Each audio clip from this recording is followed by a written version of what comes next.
আসসালামু আলাইকুম। আপনার ল্যাপটপ বা কম্পিউটার স্ক্রিন কিভাবে এরকম লক করে সুরক্ষিত রাখবেন আজকের ভিডিওতে দেখাবো। এর জন্য আমরা স্টার্ট থেকে সেটিংয়ে যাব।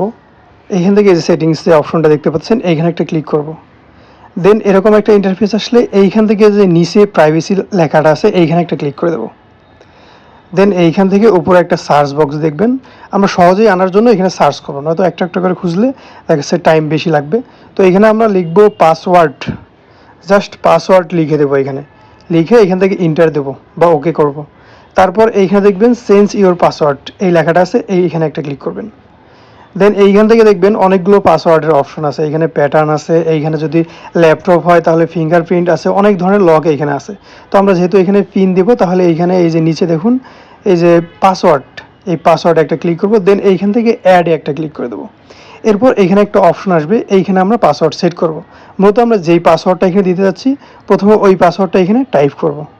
দেন নিচের ঘরে কনফার্ম পাসওয়ার্ড, অর্থাৎ উপরের ঘরে যে পাসওয়ার্ডটা দিছি আমরা উপরের ঘরে আর নিচের ঘরে সেম পাসওয়ার্ড রাখবো। ঠিক আছে, উপরে হচ্ছে নিউ পাসওয়ার্ড আর নিচে হচ্ছে কনফার্ম পাসওয়ার্ড। এরপর হিন্ট, যদি আপনি কখনো পাসওয়ার্ড ভুলে যান এর জন্য কয়েকটা সংখ্যা এখানে ডায়াল করে দেবেন বা এখানে টাইপ করে দেবেন। দেন এইখান থেকে নেক্সট করে দেবেন। তারপরে এইখান থেকে ফিনিশ করে দিলে কিন্তু আপনার কম্পিউটারে বা ল্যাপটপে কিন্তু পাসওয়ার্ড সেট হয়ে যাবে, সুরক্ষিত হয়ে যাবে।